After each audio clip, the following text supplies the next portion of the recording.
Hola,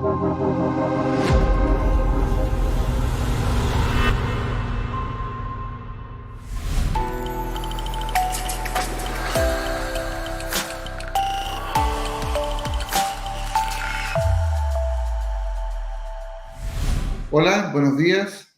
Les saludo a Pablo Sofia desde la Clínica Alemana en Santiago de Chile y junto a Fátima Matute del Hospital Clínico San Carlos en Madrid, España, les damos la bienvenida para nuestro primer webinar que tratará sobre optimización de dosis de radiación en tomografía computada y sobre manejo actual de los medios de contraste en tomografía computada.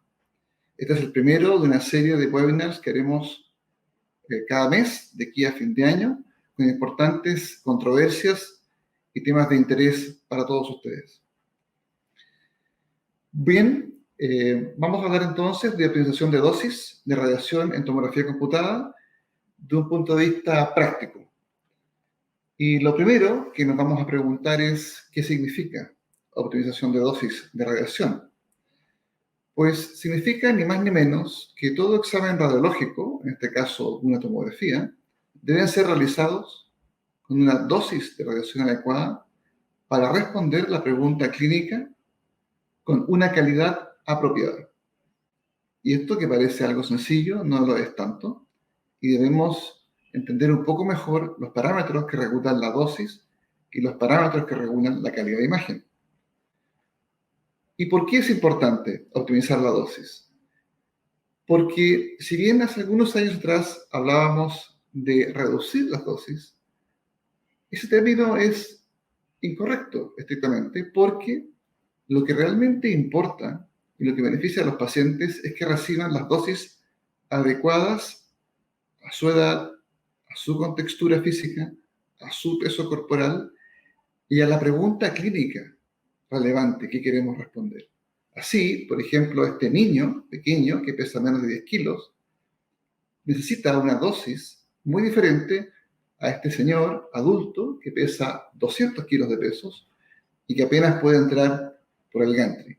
Ambos vienen por preguntas clínicas específicas y a ambos tenemos que optimizarle la mejor dosis para sus necesidades. Y esto es tan importante que en el último boletín de la Comisión Internacional para la Protección Radiológica, que se ha publicado hace una semana atrás, se ha creado un grupo de trabajo, el Grupo de Trabajo 108, que justamente se llama Optimización de la Protección Radiológica en Imagen Digital, Fluoroscopía y Tomografía Computada. Y lo que dice este grupo de tarea es que el mandato es brindar orientación sobre la necesidad de adoptar y adaptar los niveles de dosis y la calidad de imagen a las tareas clínicas, poniendo énfasis en dar imágenes que sean diagnósticas y utilizar imágenes de diferentes niveles de calidad para el diagnóstico. Los métodos involucrados dependerán de la técnica, por ejemplo, la configuración del control de exposición automático para radiografías digitales y el uso efectivo de herramientas en la tomografía computada avanzadas, como la energía dual, por ejemplo, la reconstrucción iterativa y la modulación de corriente del tubo. Y para poder entender un poco cómo optimizar dosis, es indispensable conocer cuáles son los índices de dosis que se usan en tomografía computada. No me voy a explayar en profundidad, pero probablemente todos tienen alguna idea de que hay dos índices de dosis que se usan en tomografía, que son el CTDI volumétrico, que representa aproximadamente la dosis absorbida en un rango de 10 centímetros del eje Z, el eje de la camilla del paciente, y que se mide sobre fantomas o maniquís de polimetilmetacrilato, una especie de acrílico. Y se mide en miligray. Y el DLP no es más que este número, el CTDI volumétrico, por la longitud en centímetros del barrido que realizamos. Y se mide, por lo tanto, en miligray por centímetro. Una vez que comprendemos estos indicadores, es que podemos empezar a optimizar. Por ejemplo, aquí tenemos un hombre joven que viene por diverticulitis aguda y se le hace una tomografía computada, que es la de la izquierda, donde tengo el cursor. En esta tomografía computada se hizo un barrido sin contraste y un barrido con contraste. La dosis o el índice de dosis, como podemos ver aquí en el DLP, fue de 423 en el sin contraste y 675 en el con contraste, es decir, un total de 1107 miligray por centímetro. Esto más o menos es equivalente a 16,6 milisievert. El paciente vino a un control 48 horas después, por razones clínicas, y en esta oportunidad hicimos una optimización, es decir, solo hicimos un barrido y además ajustamos los parámetros de dosis hacia la baja para así lograr una dosis de solo 343 miligray por centímetro, que es equivalente a 5,1 milisievert, 3 veces menos de 3 veces menos. Esto se llama optimizar dosis, puesto que la calidad es la misma. Aquí no tocamos la calidad de imagen. Aquí no solo bajamos la dosis, sino que mantuvimos la calidad. Esto es optimizar. Por tanto, optimizar es llegar a un equilibrio entre dosis de radiación y calidad de imagen. Otra herramienta muy importante para optimizar la dosis de radiación en tomografía es usar niveles diagnósticos de referencia, también llamados DRL por la sigla en inglés. Es una forma práctica de analizar y reducir la variabilidad de los índices de dosis en diferentes protocolos de tomografía computada. Los DRL pueden ser locales de su servicio o hospital, pueden ser nacionales de un país completo o pueden ser de una región o internacionales. ¿Cómo construimos DRL locales? Hay una forma muy simple de comenzar esta aventura y que es simplemente escoger 20 pacientes, idealmente adultos, en una primera etapa, porque los niños son un grupo especial, 20 adultos para cada protocolo específico o para los protocolos más frecuentes. Por ejemplo, vamos a elegir 20 pacientes para el protocolo de tomografía computada de encéfalo sin contraste y calcular los promedios de CTDI volumétrico y del DLP. Entonces acá tenemos un Excel con 20 pacientes, ahí están sus nombres, están borrados los apellidos, ahí tenemos los equipos en que se hicieron, las edades de los pacientes, y ahí tenemos tabulado el CTDI volumétrico y el DLP para tomografías computadas de encéfalo sin contraste. Y nuestro DRL va a ser el percentil 75 de estos niveles. Por ejemplo, en el caso del DLP, 787 miligray por centímetro. Esa es la foto de nuestra práctica en términos de nivel referencial de diagnóstico. Y una vez que tenemos, entonces, algunos protocolos con nuestros niveles referenciales diagnósticos, y así fue como nosotros comenzamos hace 6 años atrás, en forma muy simple, muy manual, con algunos protocolos, como pueden ver aquí, por ejemplo, empezamos a comparar estos DRL con los internacionales, por ejemplo, con los suecos, con los ingleses, con los holandeses, con los de la Comunidad Europea, con los del Colegio Americano de Radiología, por ejemplo, ¿no? Para diferentes protocolos. También en 2015 aparecieron los DRL japoneses, por ejemplo, para tomografía computada. Y así uno puede ir calibrando si su práctica está más o menos dentro del rango de la práctica internacional o de otros hospitales.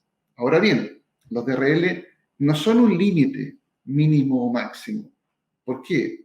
Porque un paciente muy pequeño puede requerir una dosis muy pequeñita, que esté por debajo del DRL, o un paciente muy grande puede requerir una dosis muy grande, que esté muy por encima del DRL. No son, por lo tanto, para un individuo. Son una herramienta para poder optimizar las dosis sobre un protocolo específico en un hospital específico. Permiten conocer la distribución de las dosis en una institución. Y siempre recordar que las dosis deben ser adecuadas al diámetro del paciente y a la calidad de imagen adecuada para la pregunta clínica. Otra herramienta muy importante hoy para poder gestionar bien y optimizar las dosis es tener una gestión dosimétrica en tomografía computada o en otras modalidades. Y esto hoy día es posible porque la información de la dosis es una información electrónica que está en cada tomografía computada. Y ustedes pueden enviar esta información a su PACS o algún sistema digital. La dosis viene en un formato DICOM, que se llama DICOM RDSR, y de allí puede ir a algún tipo de software que permita gestionar las dosis. Hay varios en el mercado. Nosotros hemos trabajado con esta solución en particular, pero hay otras de diferentes marcas. Hoy día están a precios cada vez más asequibles, eran muy caras hace unos años atrás, Y lo que hacen estos software es simplemente recopilar la información del tomógrafo vía PACS a un servidor, y una vez en el servidor, uno puede gestionar y analizar las dosis. Por ejemplo, aquí tenemos nuestro protocolo de tomografía computada de encéfalo sin contraste en nuestros 6 equipos que tenemos en nuestra red de tomografía, tanto por DLP como por CTDIVOL, y podemos ver variaciones en los DRL según cada máquina, según cada sala. Esto puede obedecer a factores tecnológicos, antigüedad del uso de las máquinas, capacidades de software, pero también, y eso es lo más interesante, puede obedecer simplemente a prácticas disímiles entre los operadores de los equipos, radiólogos, tecnólogos. Por lo tanto, puede uno ir calibrando y ver si, por ejemplo, este equipo tiene una dosis muy alta o este equipo quizá tiene una dosis muy baja y poder hacer ajustes. También los sistemas permiten generar alertas de radiación. Aquí ponemos settings de alertas que sobre cierto nivel de radiación nos cree una alarma. Esas alarmas son absolutas porque, como digo, cada paciente puede requerir una dosis específica, pero permiten también identificar en qué pacientes estamos aplicando mayores dosis. Pueden ser pacientes muy grandes, pueden ser pacientes que requieran muchos estudios, pero se puede ir objetivando. También podemos ver, por ejemplo, el historial dosimétrico de un paciente y ver en casos de pacientes que han tenido, por ejemplo, un traumatismo y tienen muchas tomografías en poco tiempo, evaluar cuál es su dosis acumulada y cuál es su dosis por órgano. En este caso, que era un hombre joven con un traumatismo encéfalo-craneano, con múltiples fracturas, que tuvo muchas tomografías computadas, 14 tomografías computadas en un lapso de un par de semanas, vimos que había una dosis sobre el cristalino que era un poco alta y, por lo tanto, recomendamos seguimiento con oftalmólogo. También es posible hoy día hacer benchmark, es decir, comparar las dosis de radiación que tengo en mi hospital con los de la comunidad internacional. Una forma de hacerlo es adscribiéndose o suscribiéndose al registro de dosis del Colegio Americano de Radiología. Nosotros lo hemos hecho desde ya algunos años y cada 3 meses nos llega un reporte del Índice Nacional de Dosis de Estados Unidos, que tiene muchos centros en los Estados Unidos, pero también fuera de ese país. Y nos llegan estos reportes en el cual aquí están todos los protocolos que tenemos, son páginas de protocolos, y usted puede ver, por ejemplo, tanto por CTDIVOL como por DLP, si su hospital, cómo se compara con la práctica, ¿no es cierto?, promedio de los hospitales en los Estados Unidos. Y uno puede ver si está en la mediana, o está en un percentil bajo, o en un percentil alto, y uno puede entonces ver si está muy bajo, y a lo mejor eso significa que la calidad de imagen no es óptima, o está muy alto, que significa que a lo mejor está radiando un poco de más. También es necesario intervenir los protocolos con criterios ALARA, ¿verdad? Con los criterios de usar las dosis más adecuadas. Por ejemplo, reduciendo repeticiones y barridos múltiples. Veremos algunos ejemplos. No irradiar zonas que están fuera del área de interés y ajustando los parámetros de kilovoltaje y miliamperaje. Por ejemplo, este es un niño pequeñito que tiene un tumor del mediastino.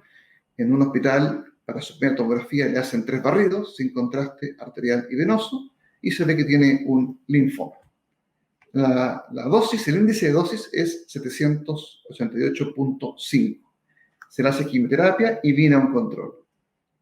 Como es un control y ya conocemos el diagnóstico, solo queremos ver si el tumor ha respondido o no, nada más. Por lo tanto, hacemos un único barrido con medio de contraste y además bajamos el kilovoltaje al mínimo, en este caso a 70 kilovolts. ¿Cuál es el resultado? Que la dosis es 30 miligray por centímetro. Es decir, hemos reducido la dosis en más de un 90% y la información clínica es absolutamente suficiente. Esto es optimizar. No hemos simplemente copiado el protocolo 1 del protocolo 2. Hemos optimizado. Y así usted puede optimizar los protocolos. Por ejemplo, un abdomen agudo que venga a tomografía en pacientes jóvenes. Antiguamente lo hacíamos sin contraste y con contraste. Ahora lo hacemos solo con contraste. Un paciente politraumatizado, por ejemplo, hacíamos sin contraste con contraste, ahora hacemos solo con contraste. ¿Por qué? Porque hemos visto que los cortes sin contraste, tras revisar en forma científica esto, vimos que aportaban muy poca información en estos casos y en otros más.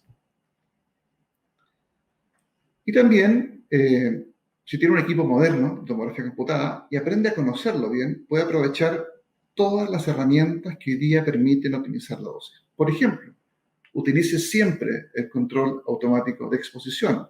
En lugar de fijar un miliamperaje al ojo, utilice el que recomienda la máquina y deje que la máquina lo module. Hoy día las máquinas modernas tienen selectores automáticos de kilovoltaje. También nos van a sugerir el mejor kilovoltaje para ese paciente. Y el uso de reconstrucciones iterativas que permiten reducir el ruido y por lo tanto trabajar con menor dosis. Tenemos muy someramente estas tres herramientas. Este es el control automático de exposición, que lo que hace simplemente es que en función de las dimensiones del paciente, como sabe el tomógrafo qué dimensión tiene el paciente, muy sencillo, por la radiografía digital, por el scout, por el topograma, por esa radiografía digital, el tomógrafo sabe las dimensiones del paciente y es capaz de ir regulando y modulando el miliamperaje en función del espesor en el eje Z, pero también del espesor en el eje X e Y. Es una modulación en 3 dimensiones. Y esto hay que usarlo siempre. También tenemos selectores automáticos de kilovoltaje, los cuales la máquina es capaz de, en función de ciertos parámetros de calidad que el operador le introduce, por ejemplo, si es un estudio con contraste o sin contraste, si es un estudio geográfico o no, y dándole algunos valores de referencia, nos sugiere el mejor kilovoltaje. ¿Y esto por qué es importante? Porque el kilovoltaje tiene más influencia en la dosis que el miliamperaje. Si bien la influencia del miliamperaje es lineal, en el caso del kilovoltaje es exponencial, es cuadrática o cúbica. Por lo tanto, es muy importante poder reducir el kilovoltaje si uno quiere optimizar las dosis de radiación. Ahora bien, hay que tener cuidado, porque si usted baja el miliamperaje y baja el kilovoltaje simultáneamente, puede obtener un desastre, que es una imagen con mucho ruido y poca calidad, como ocurrió en este caso. Este paciente tenía un estudio inicial con 120 kilos y 260 miliamperios. Buena calidad de imagen. En un control, bajamos kilovoltaje y miliamperaje y el resultado fue un desastre. Por lo tanto, hoy día tendemos a trabajar con kilovoltajes bajos y miliamperajes altos. Como el kilovoltaje tiene más efecto en la dosis, esto se compensa y al final la mejor relación en calidad y dosis se obtiene con esta combinación. Bajo kilovoltaje, alto miliamperaje. Para esto, obviamente, que requiere un equipo que tenga un tubo poderoso que le dé este miliamperaje alto. Las reconstrucciones iterativas son nuevas herramientas que permiten reconstruir la imagen, que permiten reducir o atenuar el ruido cuando trabajamos con baja dosis. Cada marca tiene sus propias reconstrucciones iterativas con estos nombres de fantasía. En los últimos meses o años han aparecido un par de algoritmos aún más nuevos, aún más sofisticados.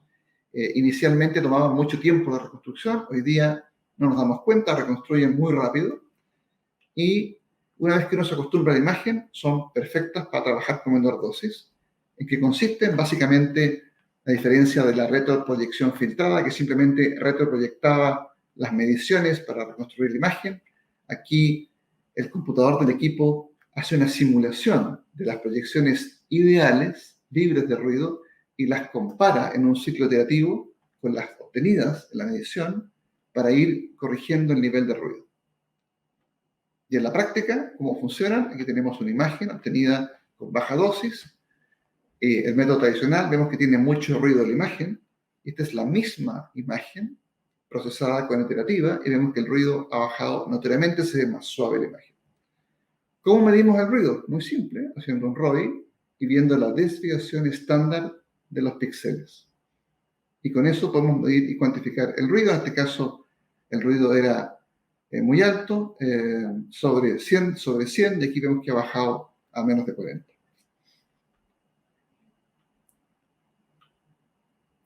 Otro ejemplo, una paciente que viene a un estudio por cólico renal el año 2013. Aquí trabajábamos sin iterativas. La dosis fue 329 miligramos por centímetro.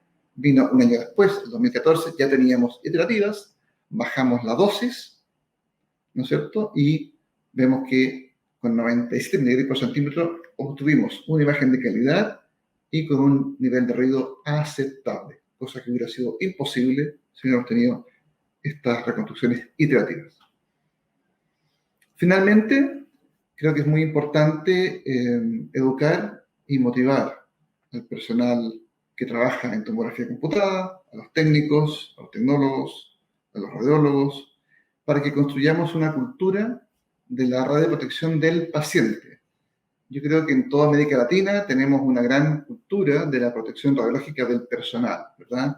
Tenemos leyes, tenemos mecanismos de protección, de blindaje personal, para proteger al trabajador en radiología, pero la cultura de la protección radiológica del paciente es algo que está todavía en desarrollo. Se ha avanzado mucho, pero aún es importante que los médicos, los técnicos, los tecnólogos sean capaces de visualizar que más allá del protocolo, más allá de lo que tengo grabado en la máquina, en la consola, más allá de la forma que tengo de hacer las tomografías de toda la vida y cómo me las han enseñado, tal vez debo detenerme un segundo y que este niño o este adolescente o esta abuelita que pesa 45 kilos pueden requerir parámetros de dosis muy diferentes a este señor que pesa 120 kilos, ¿verdad? O a este joven atlético que mide 1,90 m y que viene por quizá un politraumatismo, por ejemplo. Es decir, adecuarnos a la necesidad de cada paciente. Y ahí, además, en función de la pregunta clínica, no solo de la contextura. Es decir, ¿es primera tomografía y quiero hacer un diagnóstico muy fino? ¿O simplemente un control de rutina? Y ya conozco el diagnóstico y solo quiero ver si el tumor está más pequeño o está más grande. Porque a lo mejor también puedo ajustar a la baja si es solo un control. Y para poder avanzar, idealmente debo registrar y gestionar mis dosis por máquina y por protocolo. Es decir, llegar a este círculo virtuoso de la obtención de dosis, que como pueden ver no es sinónimo de bajar las dosis, es un triángulo en el cual debo tener la mejor dosis para mi paciente, ojalá sea baja, pero no siempre la puede ser baja, porque la dosis debe entregarnos una calidad de imagen adecuada para el diagnóstico. No podemos quedarnos con una reducción de dosis y mala calidad de imagen, porque el riesgo de no hacer un diagnóstico va a ser mayor que el riesgo hipotético de desarrollar un cáncer por radiación. Y todo esto en función de un objetivo clínico, de una pregunta clínica. ¿Por qué tengo el paciente enfrente? Y en función de esa pregunta clínica, de la contextura del paciente y los parámetros de calidad, obtener la mejor dosis para ese paciente. Finalmente, en los países desarrollados y en algunos países latinoamericanos se ha avanzado también bastante, pero aún nos falta mucho trecho, es que la calidad de imagen debemos valorarla por medios cuantitativos. Hoy día la calidad de imagen, en la medida de los centros, la medimos subjetivamente, ¿no? El radiólogo dice, la imagen me gusta, la imagen no me gusta, la imagen tiene ruido, la imagen no tiene ruido, la imagen es suave, no es suave. Pero lo ideal es que podamos construir formas de medir la calidad de imagen de manera científica. Y esto requiere de un profesional, que son los físicos médicos, que nos pueden ayudar mucho a construir un programa de control de calidad del tomógrafo y hacer las pruebas y las mediciones para lograr medir de forma más objetiva la calidad de imagen o qué entendemos por buena calidad de imagen en tomografía computada. Y con esto termino mi participación en este primer webinar y les doy muchas gracias por su atención.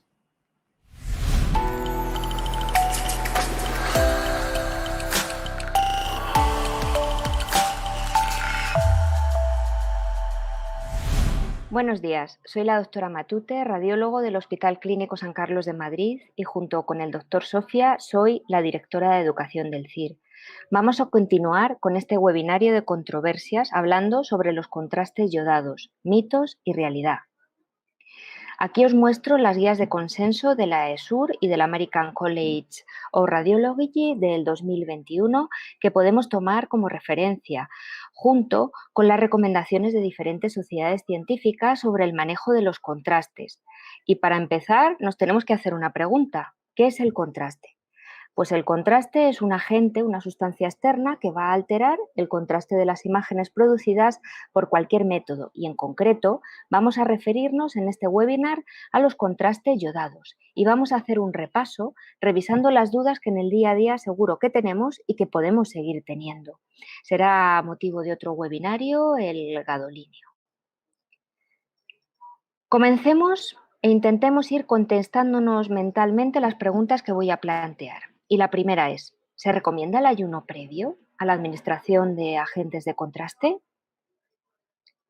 Y la respuesta es que no.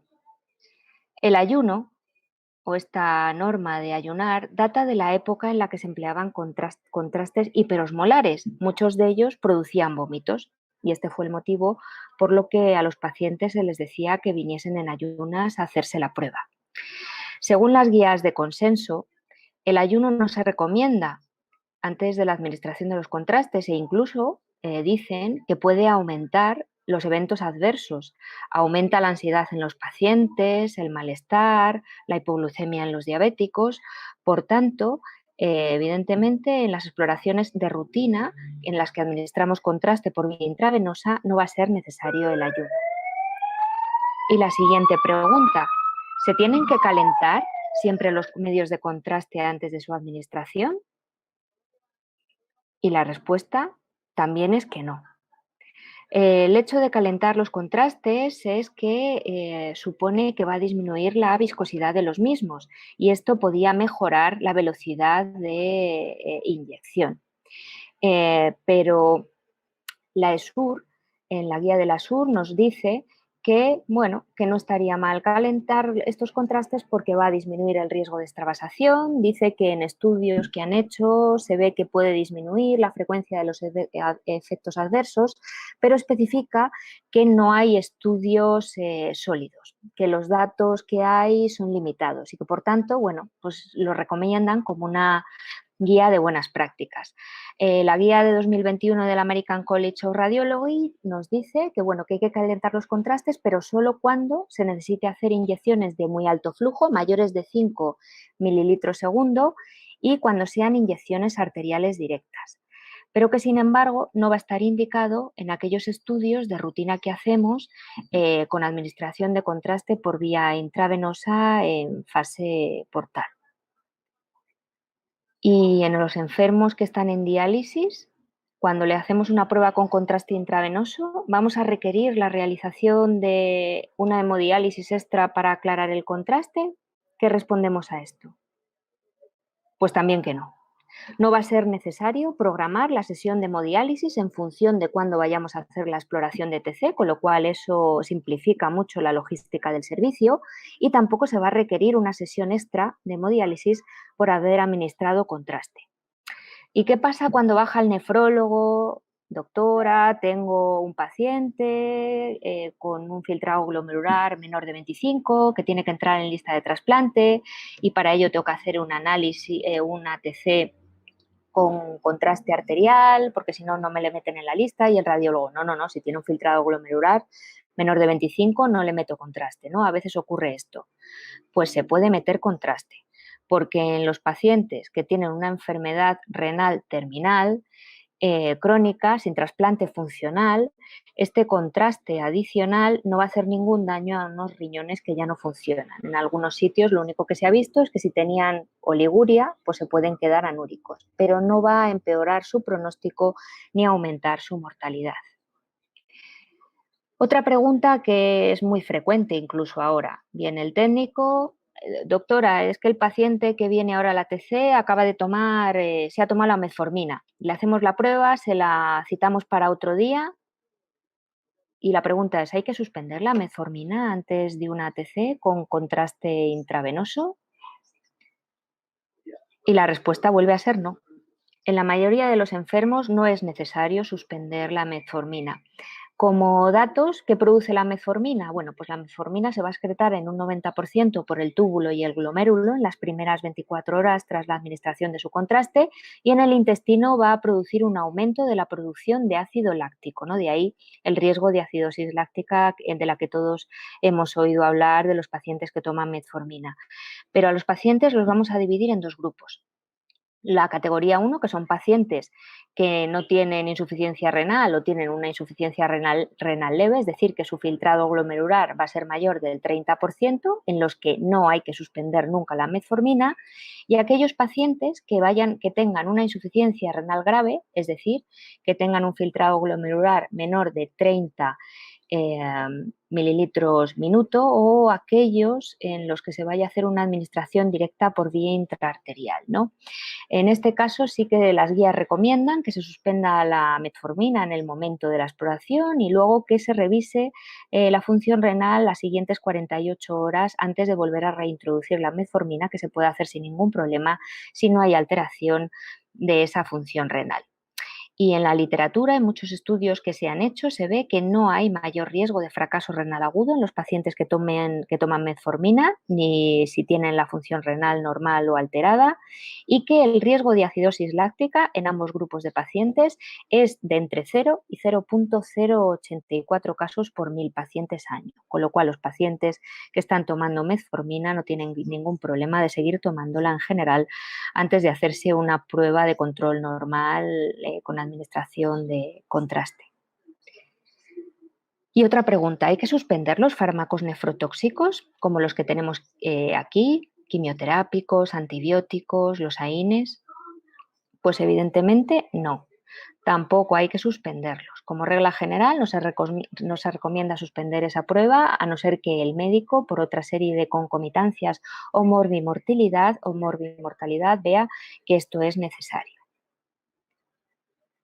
Y seguimos avanzando con dudas, ¿no? Que te puede preguntar el residente, porque se lo ha leído en el libro, en el Harrison de Medicina Interna, y ¿qué pasa con este paciente que me hacen una petición y tienen sospecha de feocromocitoma o tiene un feocromocitoma, puede producirse una tormenta de catecolaminas o le puede pasar algo?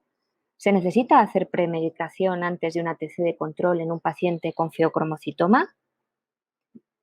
Y la respuesta de nuevo es que no, no es necesaria la premedicación antes de realizar una exploración de rutina por vía venosa en un paciente que tenga o haya sospecha de feocromocitoma. Antes de la administración intraarterial, sin embargo, se dice que se avise, que quede reflejado, no hay que hacer ningún tipo de premedicación, pero sí que se recomienda valorar hacer un bloqueo alfa o beta adrenérgico, ¿no?, en estos pacientes. Y sigamos avanzando. Hay otros pacientes en los que nos pueden surgir dudas. ¿Y si el paciente tiene miastenia gravis? ¿Tenemos que premedicar o hacer algo? ¿Le podemos hacer la prueba? De nuevo, ¿cuál es la respuesta?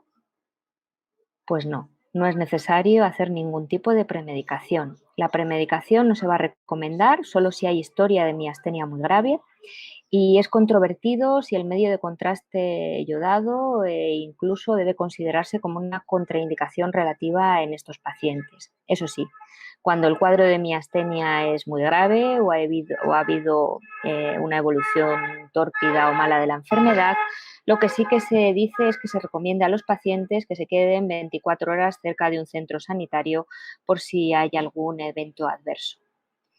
Y una vez que hemos repasado estas dudas, ¿no?, en quién podemos hacer el estudio, qué fármacos podemos usar, qué no usar, se nos plantea muchas veces la duda de estoy en la urgencia, acabo de hacer el estudio a un paciente y me viene el médico que se ha puesto muy malito en 1 hora y quiere que le repita la exploración. ¿Cuánto tiempo debería transcurrir entre las dos inyecciones del medio de contraste? Vamos a dar un dato, que es que el 75% de los agentes de contraste yodado se excretan en las primeras 4 horas tras la administración y, por tanto, las guías de recomendación europeas es que, pues, si la función renal del paciente es normal, pues con esperar 4 horas es más que suficiente. Cuando hay una insuficiencia renal grave, es decir, que el filtrado glomerular es menor de 30, se recomienda que se esperen 48 horas entre la administración de 2 contrastes yodados intravenosos. Tengamos en cuenta que si hay una situación de urgencia, evidentemente el retraso del diagnóstico prevalece sobre ese tiempo que se recomienda que esperemos para la administración del contraste, y si hay que hacerlo, hay sospecha de una hemorragia, lo hacemos antes, pero la recomendación es que se retrase 48 horas esa administración de contraste. ¿Y qué ocurre en los pacientes con diálisis de los que ya hemos hablado? Pues solo si existe función renal residual se recomienda que se esperen 48 horas si podemos esperarlas. Y con el gadolinio le hemos metido yodo y tiene una reso craneal con gadolinio. ¿Cuánto tenemos que esperar? Pues en pacientes con una función renal normal, la recomendación es que esperemos 4 horas y si hay insuficiencia renal, 7 días. En la guía ACR 2021 son más prudentes, ¿no? Y como dicen que el contraste se elimina totalmente en las primeras 20 horas tras su administración, pues ellos recomiendan que con función renal normal esperemos un día para repetir una exploración con contraste intravenoso. Y pasemos a otro tema controvertido últimamente. Como sabéis, se han publicado muchos artículos sobre la nefropatía, ¿no? ¿Existe nefropatía? ¿No existe nefropatía? ¿Qué es lo que está ocurriendo, ¿no? Aquí veis este artículo en el que se estudiaron 5 millones de pacientes y en el que se concluyó que los contrastes yodados no producían daño renal agudo. Entonces, ¿realmente la nefropatía existe?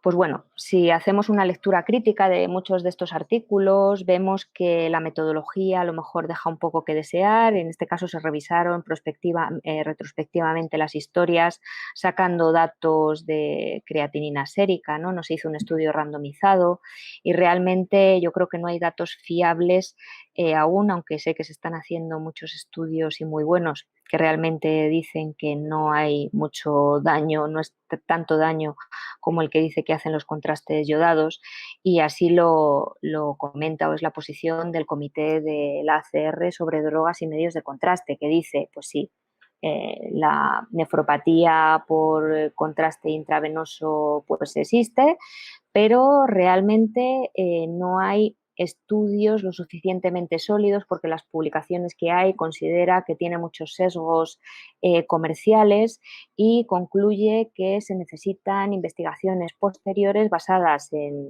una metodología solvente de esos estudios que se hagan randomizados para poder llegar a una conclusión y saber realmente la incidencia y la importancia de esta enfermedad.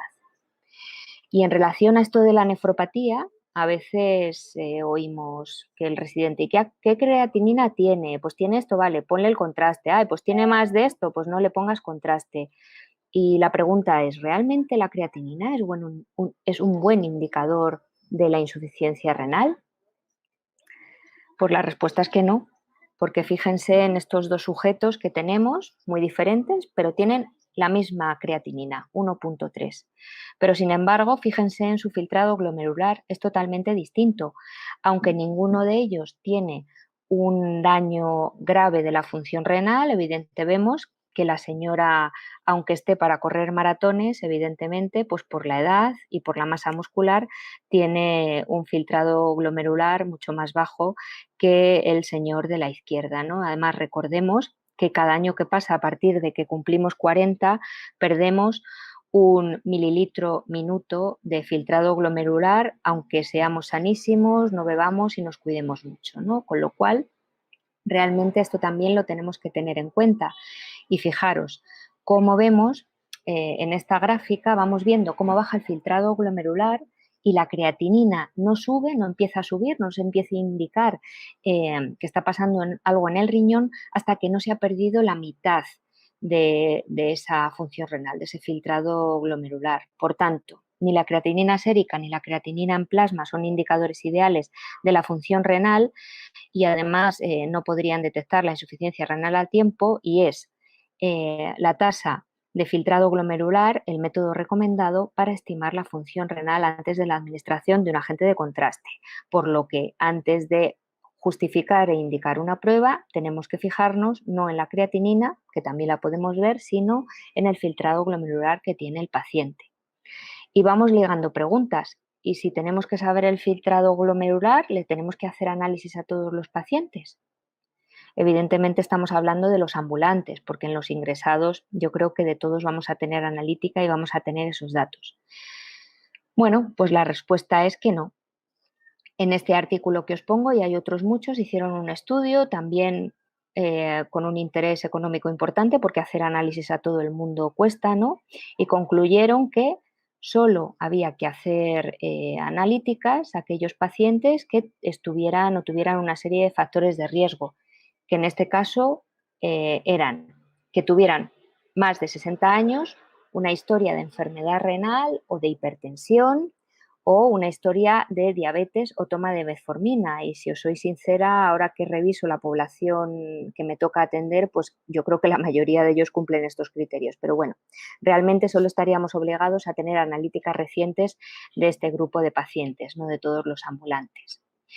Y bien, entonces, si la nefropatía puede existir, ¿cuál es la definición de nefropatía? ¿Cuándo consideramos que puede haberse producido un daño renal tras la administración de contraste? Pues cuando a las 48 o 78 horas de haber administrado el contraste haya un incremento de 0,3 miligramos decilitro de la creatinina o que haya aumentado 1,5 veces el valor basal. Esto es lo que dicen las guías de consenso, ¿no? Porque el contraste intravenoso va a producir un estrés oxidativo en todos los tejidos, tanto si tienes la función renal normal como si no la tienes. Lo que pasa es que la gente con suficiente reserva funcional lo va a recuperar y no va a tener ningún tipo de secuela. El contraste intravenoso, ¿qué va a hacer? Va a aumentar la angiotensina y la endotelina, eso produce un aumento de la vasoconstricción, a la vez va a disminuir el óxido nítrico, con lo cual eso también hace que disminuya la vasodilatación y ese aumento de la vasoconstricción va a producir una isquemia. Esa isquemia nos va a producir una hipoxia de la médula renal que va a liberar radicales superóxido e hidroxilo, que a su vez van a dañar al túbulo, ¿no? Van a producir una toxicidad tubular porque van a romper las conexiones celulares, van a redistribuir las proteínas de membrana, van a alterar el ADN de la célula y la función mitocondrial, ¿no? Con lo cual, pues realmente vemos que cualquier cosa, cualquier fármaco que introduces en tu cuerpo, pues evidentemente va a producir una anomalía, ¿no? Y además tenemos que tener en cuenta la osmolaridad de ese contraste que introducimos, porque cuanto más osmolar es, más daño va a producir. Y aquí tienen ustedes en la columna de la izquierda una imagen de glóbulos rojos que están en medios de suero con distintas osmolaridades y como ven de arriba abajo va aumentando la osmolaridad y en medios hiperosmolares, muy hiperosmolares, ven cómo se destruyen, cómo hay mayor destrucción de esas células sanguíneas. Por lo tanto, nuestros contrastes yodados, cuanta más osmolaridad tengan, más daño van a producir, ¿no? Los medios de contraste van a producir un estrés oxidativo, hipoxia medular y toxicidad en las células tubulares y van a alterar la morfología celular en relación con la osmolaridad que tengan, ¿no? Y van a existir diferentes tablas de puntuaciones para evaluar el riesgo del daño renal y con estos pacientes, ¿no? Viendo ese riesgo que tenemos, ¿no? Evidentemente, como ven aquí, el filtrado glomerular es un dato importante o si hay signos de fallo renal. Esos pacientes en los que detectamos que puede producirse un daño renal tras la administración del contraste, pues podemos ayudarles y podemos prevenirlo. ¿Y cómo podemos prevenirlo, no? La siguiente pregunta, pues hidratando, ¿no? Con la hidratación. ¿Y qué pautas de hidratación tenemos? Pues tenemos el bicarbonato sódico intravenoso en situaciones de urgencia, con poco tiempo para poder hidratar al paciente y realizar la prueba, ¿no? Por ejemplo, en las situaciones de emergencia, la urgencia. Tenemos también la sueroterapia clásica con suero fisiológico, ¿no? Que se administra 3-4 horas antes de la exploración y 4 a 6 horas después de haber terminado la prueba.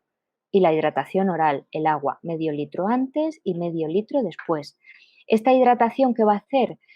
Pues nos va a expandir el volumen, va a diluir el medio de contraste, va a mejorar esa perfusión renal y a disminuir la vasoconstricción de las arteriolas y por tanto va a proteger al riñón y además va a aumentar la producción de prostaglandinas, que sí que se ha visto que es un protector renal tras la administración del contraste. Y hemos visto que hay hidratación intravenosa, pero Beber agua es muy sencillo, es barato y lo puede hacer el paciente sin ningún tipo de logística extra, ¿no?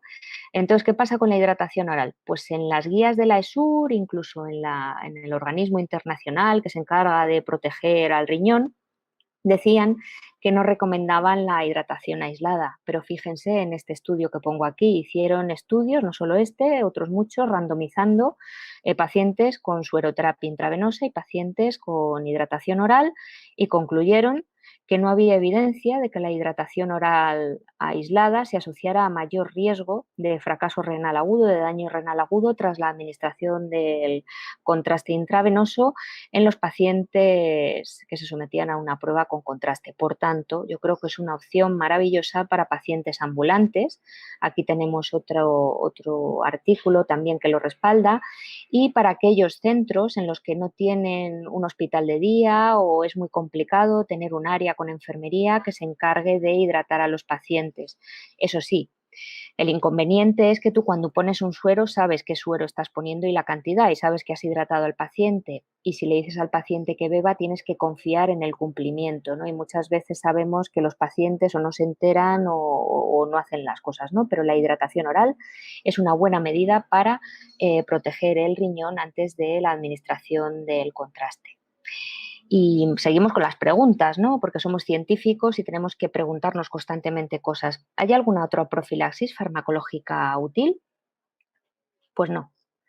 Se probaron muchos fármacos. Aquí, pues hace unos años, hinchábamos a la gente a tomar fluimucil, ¿no? Evidentemente iban a estar muy fluidificadas sus secreciones, pero se vio que realmente no aportaba más que la hidratación que hacíamos, ¿no? Con lo cual, realmente no hay ninguna fármaco a día de hoy. Está en estudio, como hemos dicho, las prostaglandinas administradas junto con la hidratación para ver si pueden mejorar esa protección renal antes del contraste. Y respecto a las anafilaxias, pues evidentemente habrá una charla específica en el curso de actualidades al que os recomiendo nuevamente que atendáis y que va a ser magnífico. Simplemente deciros que como radiólogos tenemos que saber reconocer cuándo es una hipersensibilidad, cuándo puede ser una reacción grave, ¿no? Y que tenemos que tener en cuenta que no todos los síntomas que los pacientes experimentan en la primera hora tras la inyección de un agente de contraste son reacciones adversas a ese agente de contraste, ¿no? Somos médicos y tenemos la capacidad de discernirlo y que tenemos que estar muy acostumbrados y revisar los protocolos de actuación junto con nuestro personal técnico y de enfermería para ver si es una reacción leve que hacer, si es una reacción grave que hacer y no tener que pensarlo, ¿no? Eso es muy importante, pero os animo a que veáis esa charla y a las demás que van a dar. Y ya hemos visto cómo proteger a los pacientes, ¿no? Que pueden tener reacciones alérgicas y en los pacientes que han tenido una reacción alérgica y van a necesitar hacerse más exploraciones, podemos hacer algo para protegerles, ¿no? Para evitar que tengan reacciones alérgicas, aunque he de decir que en la literatura se han hecho estudios y el 80% de los pacientes que han tenido una reacción alérgica grave se les vuelve a meter contraste, aunque sea el mismo, y no les pasa nada, aunque no tenemos por qué arriesgarnos, la verdad. Entonces, ¿qué vamos a poder hacer? Pues premedicarlos con corticoides. Siempre la vía oral mejor que la vía intravenosa. ¿Y qué tenemos en nuestro arsenal? Pues de elección la prednisona. En casos de que haya alergia a la prednisona, podemos meter metilprednisolona, ¿no? Se les da la pauta a los pacientes que se lo vayan tomando en casa, pero en los casos de urgencia o en casos de pacientes que se les haya olvidado tomar ese contraste y no queremos retrasar la prueba o tener que citar otro día, ¿no? Pues se le pueden poner pautas de metilprednisolona, hidrocortisona o desametasona intravenoso antes de hacer la prueba y les protegemos igualmente ante un probable efecto adverso de intolerancia al contraste, ¿no? Y de forma opcional, en algunos protocolos se añaden polaramine, pero realmente no se han concluido que beneficie respecto de la administración única de los corticoides. Y por último, ¿qué hacer ante una extravasación de contraste, ¿no? pues a todos nos ha ocurrido, ¿no? Pues realmente en lo que todas las guías están de acuerdo es que hay que notificarla, hay que documentarla en la historia del paciente. En la ESUR llegan a decir que se haga una placa o se tome imagen de la zona de extravasación. Yo creo que no es necesario, simplemente con la observación de cómo está el brazo, ¿no? La exploración y luego con medidas conservadoras es suficiente. Tampoco se ha visto que mejore la evolución de esa extravasación poniendo paños en unos sitios dicen de hielo, en otros con calor, pues no se ha visto que haya diferencia entre el calor o el frío, realmente que haya diferencia entre poner eso o no poner nada, y lo importante es controlar al paciente, hablar con él, avisarle y evidentemente si la cosa se complica pues pedir ayuda a otros compañeros, aunque yo creo que es extremadamente raro que hayamos tenido un evento adverso grave ante una extravasación de contraste en la actualidad y con los contrastes que manejamos. Y sin más, este ha sido el primer webinar de una serie de muchos que esperamos sirvan para reunirnos y compartir conocimiento. Y aunque todavía esto está en proceso, me gustaría anunciaros que se está desarrollando el WebCIR, ¿no? Que va a ser un área específica para que podamos tratar temas de actualidad y debatirlos. El subtítulo sería Actualización y controversias, debate con el CIR, debatimos todos, con expertos.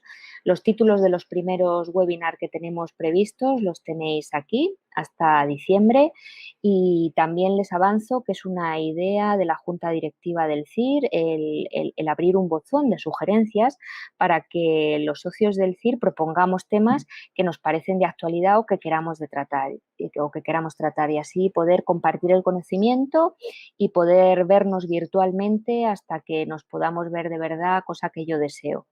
Deseo que tengan un buen día, que estén resistiendo a esta dichosa pandemia, que es un honor para mí estar aquí con vosotros y que espero seguir colaborando y poder seguir aprendiendo con vosotros. Muchas gracias por todo.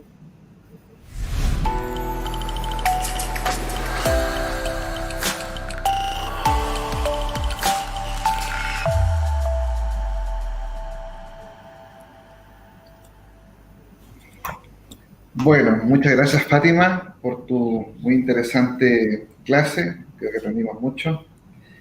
Y estaba mirando aquí que han llegado algunas preguntas interesantes, he tomado nota de algunas de ellas. Creo que es más para ti que para mí. Pero bueno, mira, aquí hay una pregunta, Fátima, que nos hacen. Si un paciente es alérgico al gadolinio, ¿ustedes lo premedican para una tomografía con contraste iodado? Esa pregunta me hace.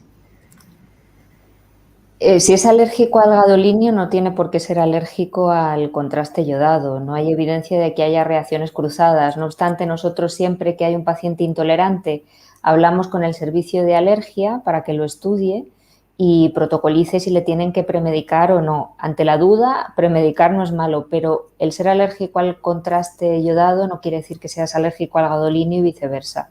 O sea que a priori no tendría por qué premedicarse si no es alérgico al gadolinio.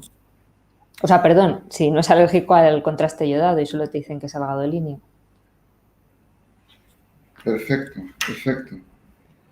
Tengo otra pregunta para ti también. Dice, una persona pregunta, si un médico clínico nos solicita una tomografía sin contraste, pero la patología del paciente lo amerita que sea con contraste, y no hay ninguna contraindicación, ¿cómo lo manejan? ¿Cómo lo resuelven? ¿Hablan con el médico o lo inyectan? ¿Qué hacen ahí?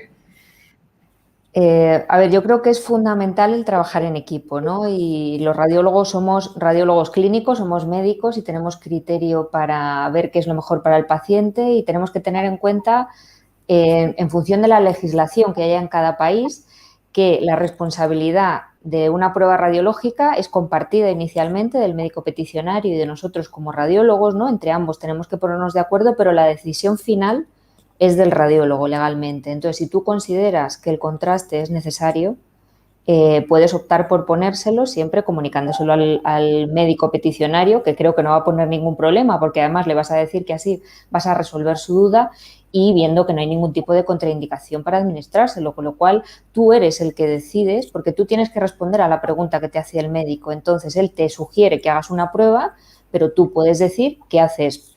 En vez de un TC, una resonancia con contraste, o al contrario, en vez de un TC basal, un TC con contraste, o en vez de una resonancia, un TC, ¿no? Yo creo que es fundamental el diálogo y, desde luego, el conocimiento profundo y que tengamos claro que somos radiólogos clínicos, que somos médicos y que la palabra nuestra es la última, ¿no? Por el bien del paciente. Y yo también veo preguntas para el doctor Sofia. Le vamos a hacer una pregunta. Aquí un miembro del CIR, un socio, nos dice: ¿ustedes llevan un historial de la dosis acumulada de los pacientes? No, no llevamos un historial. Es materia de controversia, pero hoy día, en general, la mayor parte de los expertos se oponen a llevar una cartilla dosimétrica o un historial dosimétrico con el número de tomografías y tu dosis acumuladas, ¿no?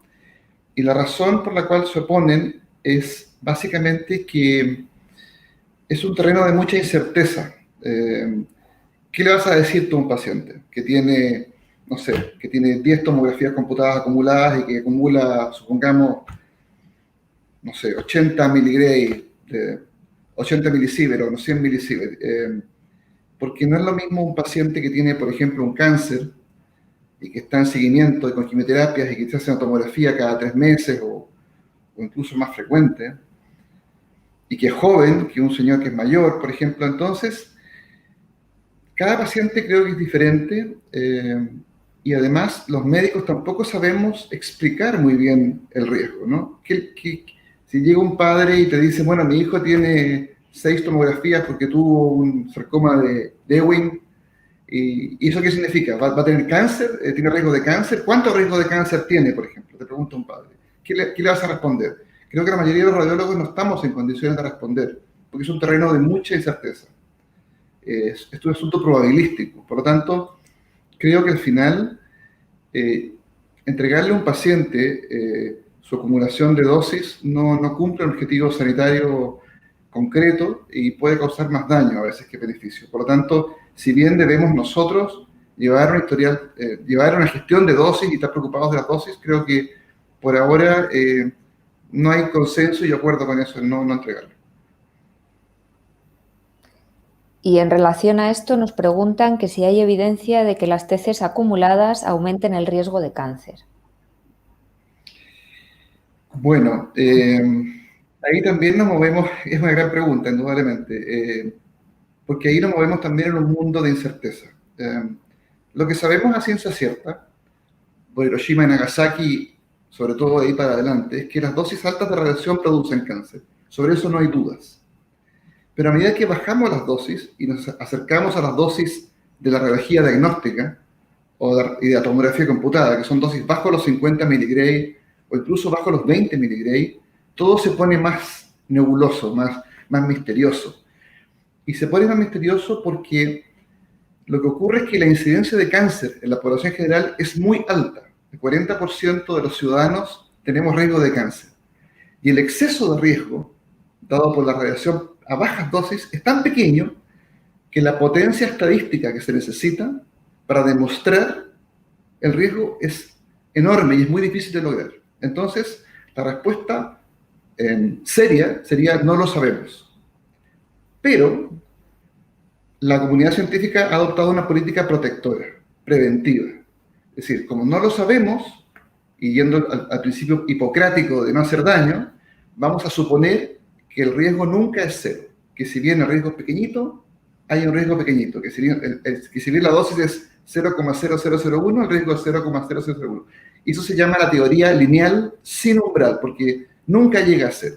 Entonces, es una teoría que, si bien no está 100% demostrada, que la radiología diagnóstica con las pruebas habituales produzca cáncer, hay quienes opinan que sí, en pequeña proporción, hay quienes opinan que no se sabe, hay quienes opinan que no, pero en general la comunidad considera mejor, vamos a actuar como si sí hubiera un riesgo pequeño, y vamos a prevenir. Ese es un poco el estado actual de la situación, ¿no?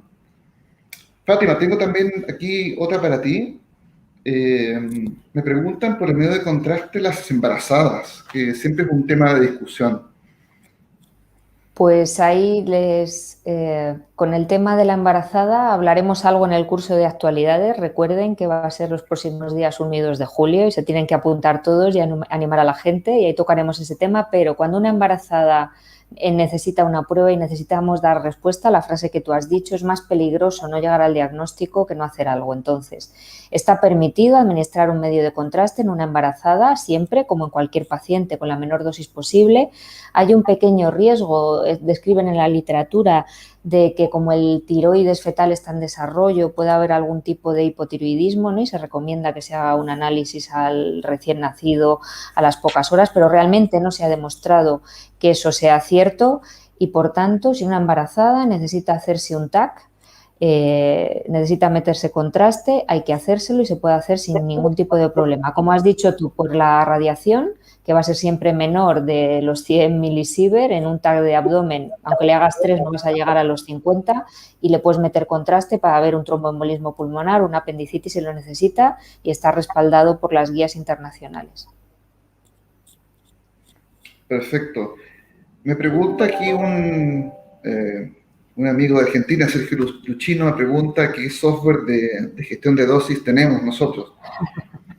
Mira, nosotros en mi hospital hasta ahora hemos usado Radiometrics, que es el producto de Bayer, que probablemente es el más conocido porque fue uno de los primeros, desde el año 2018, pero lo estamos cambiando. Ahora vamos a cambiarnos a una solución que se llama Quellum, o Kaelum, que es una solución belga.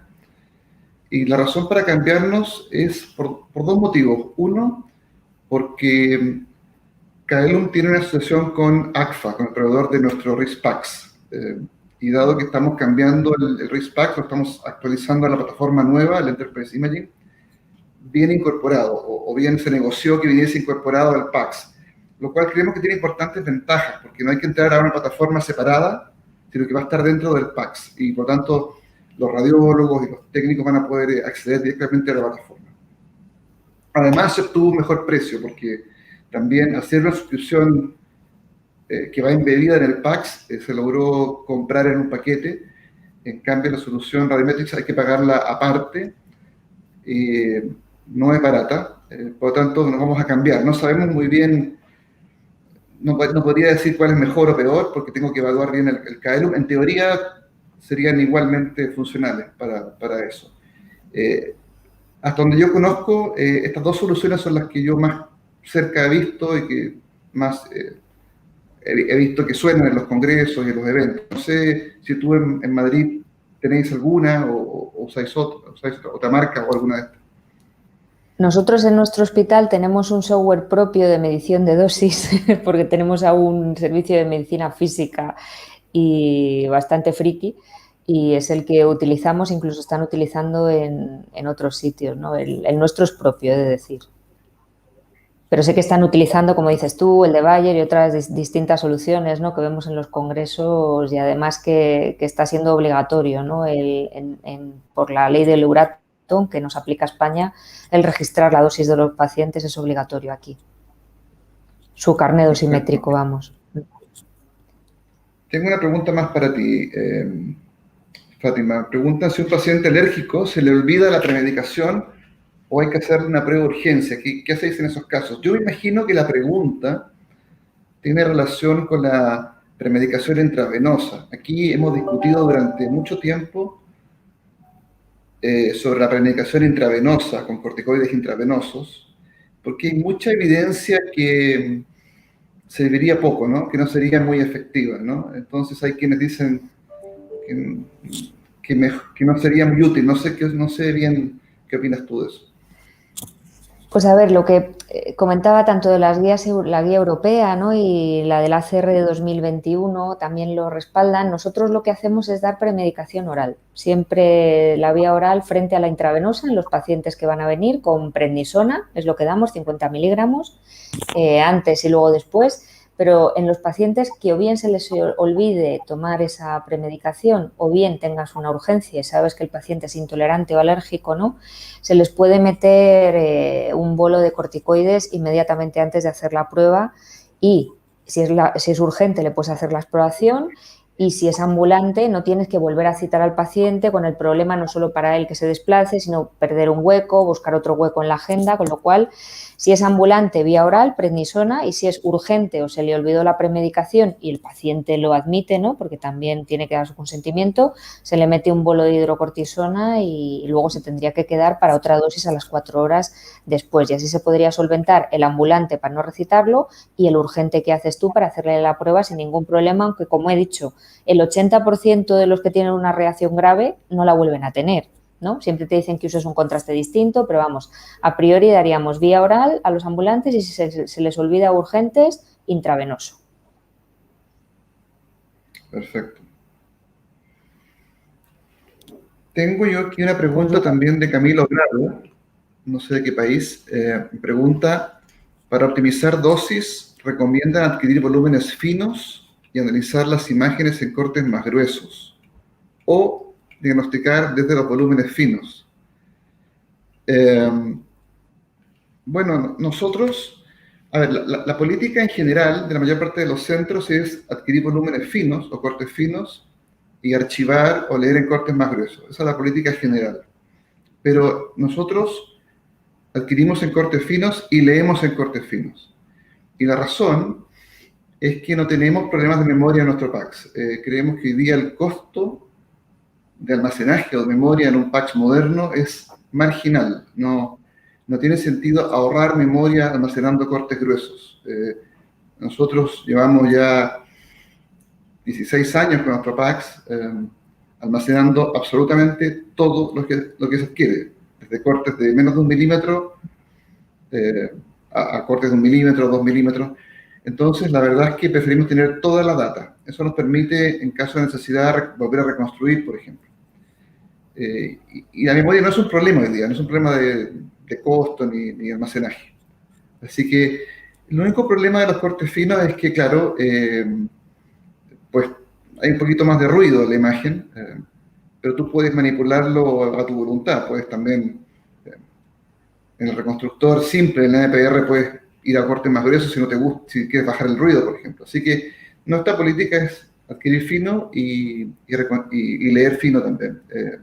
Creemos que hay que aprovechar al máximo la potencialidad de los tomógrafos modernos que tienen muy alta resolución espacial. Esa es mi visión. No sé cómo lo hacen ustedes allá, Fátima. Nosotros archivamos todos los datos DICOM, se quedan de todos los pacientes archivados. Sí, se queda todo absolutamente. Perfecto. Pues yo no veo más preguntas. No sé, Fátima, ¿tienes algo más? No, yo creo que ya además es la hora de ir concluyendo, sí, ¿no? Sí. De animar a nuestros socios y compañeros a que el curso de actualidades Unidos de Julio, que va a estar muy bien, ha sido un esfuerzo en esta pandemia y además esperamos que el próximo ya sea face to face, ¿no? Que nos podamos ver, ¿no? De lo que nos vamos a alegrar mucho, pero ahora tenemos este espacio para poder compartir, así como los webinars, ¿no? Que va a haber y que es una iniciativa muy buena, sobre todo de controversias, ¿no? Y para que debatamos, ¿no? Que haya más espacio de debate y podamos compartir dudas y formas de hacer y aprender entre todos. Perfecto. Bueno, pues nada, nos vemos y muchas gracias por la participación de todos y hasta la próxima. Muchas gracias a todos. Gracias, cuidaros. Adiós.